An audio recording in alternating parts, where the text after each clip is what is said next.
بعد فاعوذ باللہ من الشیطان الرجیم بسم اللہ الرحمن الرحیم شہر رمضان الذی انزل فیہ القرآن ھدی للناس وبینات من الھدی والفرقان ومن شہد منکم الشہر فلیصم۔ رمضان کا مہینہ ہے جس میں قرآن اتارا گیا، جو لوگوں کے لیے ہدایت اور رہنمائی ہے اور حق و باطل میں فرق کر دینے والی نشانیوں لے کے نازل ہوا، تو تم میں سے جو کوئی اس مہینے کو پائے اس کے روزے رکھے۔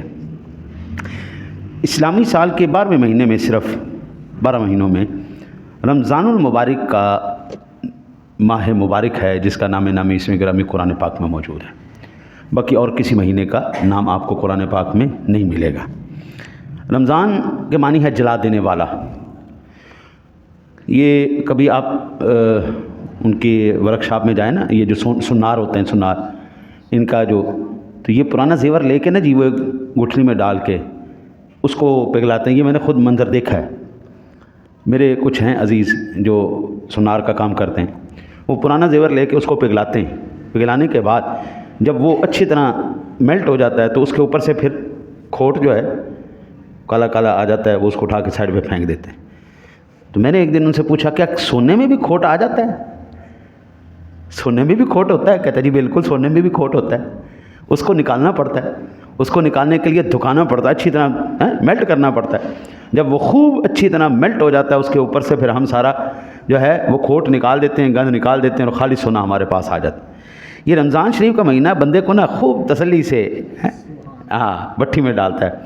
تراویح پڑھنا یہ کوئی تھوڑی چھوٹی بات ہے جی حضرت صاحب، پوری آزمائش کی بات ہے۔ 5 نمازیں پڑھنا، تراویح پڑھنا، عبادات کرنا، پھر اس کے بعد پورا دن روزہ رکھنا، روزہ، یہ ساری جناب ٹھیک ٹھاک جو ہے نا جی ایمان والے کی آزمائش ہوتی ہے۔ میرا آقا نبی کرم صلی اللہ علیہ وسلم کا ایک فرمان علی شان، من صام رمضان ایمانا واحتسابا غفر له ما تقدم من ذنبه ومن قام رمضان ایمانا واحتسابا ما تقدم من ذنبه۔ حضور فرماتے ہیں جس بندے نے بھی ایمان اور خلوص کے ساتھ رمضان مبارک کے روزے رکھے، اس کے تمام پچھلے گناہ بخش دیے جاتے ہیں۔ ہم نے بھی تراویح پڑھی ہیں، ہمیں کیا ثواب ہوگا؟ آقا جی ارشاد فرماتے ہیں، من قام رمضان ایمانا واحتسابا، جس نے رمضان کی راتوں میں ایمان اور خلوص کے ساتھ قیام کیا، یعنی تراویح پڑھی، اس کے تمام پچھلے گناہ بخش دیے جائیں گے۔ آج لوگ جو ہے نا جی وہ اللہ سے دور کرنے کی کوشش کر رہے ہیں۔ وہ کہتے ہیں چھوٹا جی تراویح پڑھنے کی لوڑ ہے، تراویح پڑھنے کی لوڑ ہے۔ اور میرے بھائی اگر نہیں سی لوڑ تو نبی پاک صلی اللہ علیہ وسلم نے کیوں پڑھیاں، صحابہ نے کیوں پڑھیاں؟ 14 صدیاں گزر گئیں، حضور سے لے کے آج تک یہ ایک عمل مسلسل چلے آ رہا ہے، کسی صدی میں رکا نہیں۔ یہ کرونا آیا تھا تو کیا کرونے میں تراویح رک گئی تھی؟ سارا زمانہ رک گیا تھا، لیکن رب سونے کی عبادت نہیں رکی، رمضان کی عبادات نہیں رکی، روزہ نہیں رکا، یہ قیام جو ہے یہ نہیں رکا گیا، نماز نہیں روکی گئی۔ حضرت صاحب یہ کیسے ممکن ہے؟ ایک ایمان والا ہو، ایمان والے اور کافر کے درمیان فرق کرنے والی کا نام نماز ہے۔ یہ میری بات نہیں، میرے سونے نبی کا فرمان۔ جو بندہ نماز نہیں پڑھتا، رب سونے کا قرآن نہیں سنتا، قرآن پاک حضرت صاحب یہ ایک وہ خدا کا متبرک اور مبارک کلام ہے کہ ہر ایک سینے کے اندر یہ نہیں جاتا۔ جس سینے کے اندر آ جائے پھر وہ اللہ تعالیٰ اس کو نامراد نہیں رہنے دیتا۔ کائنات کا سب سے بڑا خزانہ اللہ تعالیٰ اس کے۔ اچھا ایک اور بڑا اہم مسئلہ، حضور نبی اکرم صلی اللہ علیہ وسلم نے منع فرمایا ہے صرف رمضان کہنے سے، صرف رمضان کہنے سے۔ حضور فرماتے لا تقولوا جاء رمضان، یہ نہ کہو رمضان آیا، رمضان گیا، نہ، بلکہ کہو ماہ رمضان مبارک آیا، ماہ رمضان مبارک آیا، ماہ رمضان مبارک گیا۔ یا رسول اللہ کیوں؟ فرمایا یہ اللہ کے ناموں میں سے ایک نام ہے، اللہ کا نام اس طرح لوگے احترام کے ساتھ، ماہ رمضان مبارک آیا، ماہ رمضان، اس لیے حضور نے منع فرمایا۔ ٹھیک ہے جی، یہ قرآن پاک کی عظمت اور شان کا، اس ماہ مبارک کی عظمت اور شان کا یہی ہے۔ صحف ابراہیم علیہ السلام پر جو کلام نازل ہوا وہ بھی اسی مہینے میں ہوا، 1 رمضان مبارک کو۔ حضرت سیدنا موسیٰ کلیم اللہ علیہ نبینا علیہ الصلوۃ والسلام پر جو تورات اللہ تعالیٰ نے آپ کو عطا فرمائی 13ویں رمضان مبارک کو نازل فرمائی، یہ قرآن بھی 27 رمضان کو نازل ہوا۔ جی آئے گا نا، انا انزلناہ فی لیلۃ القدر وما ادراک ما لیلۃ تو یہ اس میں انشاءاللہ تعالی العزیز یہ بات آتی جائے گی۔ یاد رکھیے، میں نے یہ اثر میں بھی عرض کیا تھا، میں دوبارہ عرض کر دیتا ہوں، قرآن پاک کا رحمت ہے اللہ کی، ہمیشہ بنجر زمینیں پھل نہیں دیتی، زرخیز زمینیں پھل دیتی۔ یہ وہ ماہ مبارک ہے جس کے دن بھی رحمتوں بھرے ہیں، جس کی راتیں بھی رحمتوں بھری۔ لیکن ان ماہ مبارک کے اندر بھی اگر کوئی فیض یاب نہیں ہو رہا، اس کا مطلب اس کی یہ زمین بنجر ہے۔ سڑک کے اوپر جتنا مرضی آپ پانی ڈال دیں قبلہ، ایک دن بھی پھل نہیں ہوگے گا، ایک دن بھی پودا نہیں ہوگے گا۔ زرخیز زمین پر ذرا سا آپ پانی ڈالیں تو دیکھو، جب اللہ کی رحمت ذرا سی اترتی ہے نا تو پھر بخشش بھی آ جاتی ہے، مغفرت بھی آ جاتی ہے، رحمت بھی آ جاتی ہے، جہنم سے آزادی بھی آ جاتی ہے، پھر نیکی کی توفیق بھی آ جاتی ہے۔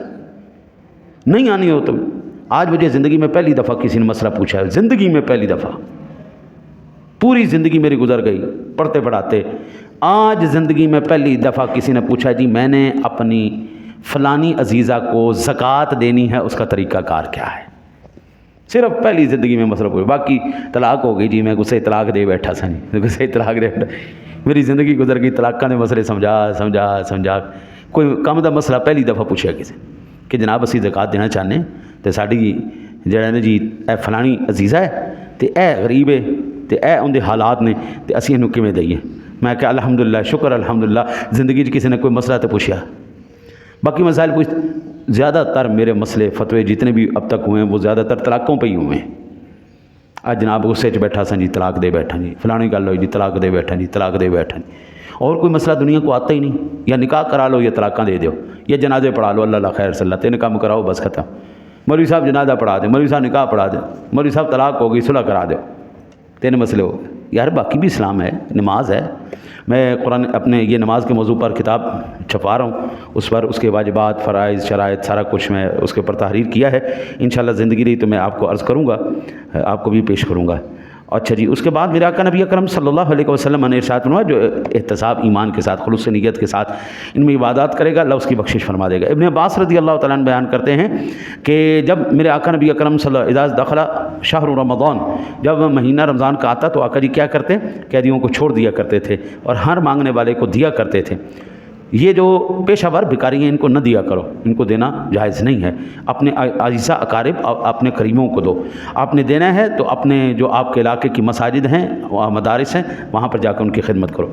میرے آقا نبی اکرم صلی اللہ علیہ وسلم نے یہ، بلکہ قرآن پاک کے اندر انشاءاللہ فجر میں یہ مسائل بھی عرض کر دوں گا، اگر کوئی بندہ مجبوری کی وجہ سے، بیماری کی وجہ سے روزہ نہیں رکھ سکتا تو وہ ایسا نہ کرے کہ سر عام دندناتا ہوا کھاتا پھرے، اس کے لیے احترام ضروری ہے۔ ماہ رمضان مبارک کا وہ عام لوگوں کے سامنے بالکل عام لوگوں کے سامنے اسی طرح رہے جس طرح روزے دار رہتا ہے۔ کھانا پینا ہے تو آرام سے گھر میں بیٹھ کے کھائے، بھئی مجبوری تیری ہے، باقیوں کی تو نہیں ہے نا، باقیوں کو کیوں پریشان کر رہے ہو؟ اس لیے اگر روزہ آپ نے نہیں رکھا ہوا کسی بھی بیماری کی یا کسی بھی مجبوری کی وجہ سے تو اس کو عام کھانے پینے کی اجازت نہیں ہے۔ میرے آقا نبی اکرم صلی اللہ علیہ وسلم نے جو ہم پر، اللہ اور اس کے رسول نے جو ہم پر پابندیاں لگائی ہیں، تراویح کے لیے جمع جو ہوتے ہیں، قرآن کریم سنتے ہیں، سناتے ہیں، خود زیادہ وقت قرآن پاک کی تلاوت میں گزارتے ہیں، روزہ رکھتے ہیں، جھوٹ مکر و فریب سے بچتے ہیں، اپنے مسلمانوں کے ساتھ صلہ رحمی کرتے ہیں، ہاں جی، تمام کے تمام یہ جتنے بھی امور وہ لوگ کرتے ہیں، میرے آقا نبی اکرم صلی اللہ علیہ وسلم نے ارشاد فرمایا اللہ تعالیٰ مزدوری کے طور پر ان کی بخشش فرما دیتا ہے۔ 29 رمضان المبارک تک ہمیں یہ کوشش کرنی ہے جی، اور اس رات پھر اللہ تعالیٰ فیصلہ فرمائے گا۔ 29 رمضان المبارک تک ہمیں کرنی، اس کے بعد یہ رب سننے کے 30 ہو جائیں گے، نہیں تو 29 رمضان شریف جتنا بھی ہوا۔ اور پھر یہ بات یاد رکھیے، آخری اس کا پیغام آپ سماعت فرما لیجئے، جتنی بھی پریشانیاں، تکلیفیں، دکھ، جتنے بھی ہمارے اوپر ٹینشنیں آتی ہیں وہ خالصتاً اللہ اور اس کے رسول کی نافرمانی کی وجہ سے آتی۔ جو بندہ ذہنی طور پر پریشان ہے، ڈپریشن کا شکار ہے، جو بیماریوں کا شکار ہے، وہ ذرا اپنی اندر دیکھے، جھانک کے دیکھے، اس بندے نے کوئی نہ کوئی اللہ اور اس کے رسول کی نافرمانی کی ہوئی۔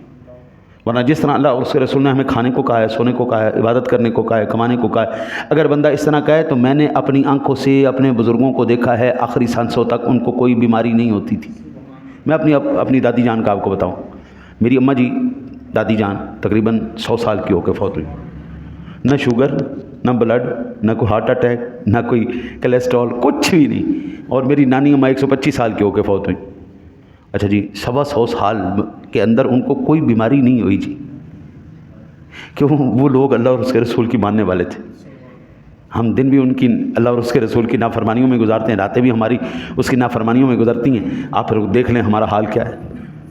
40 سال کی یہ عمر کے بعد میرے گوڈے کم جواب دے گئے، ہے جی، شوگر پہ گئی، بلڈ پہ گیا اور لکھاں بیماریاں پہ گئی ہیں جی، اللہ اور اس کے رسول کی نافرمانیاں ہم نے کی ہیں، ہم سے نہیں ہو سکے پورے، ہم عبادات نہیں کر سکے، اس کا ہم خمیازہ بھگت رہے ہیں۔ دعا کرتے ہیں کہ اللہ تجھے پتہ ہے ہم گناہ گار ہیں، تو جانتا ہے کہ ہمارے اندر کمیاں ہیں، ہم گناہ گار بندے ہیں، ہم اس بات کا اقرار کرتے ہیں ہم سے گناہ ہوئے، غلطیاں ہوئیں، لیکن مالک تو کریم ہے نا، یہ رحمت کا مہینہ ہے، یا اللہ ہم صدق دل سے تجھ سے معذرت کرتے ہیں، یا اللہ معافی مانگتے ہیں، والا تو ہمیں بخشش عطا فرما دے، رحمت عطا فرما۔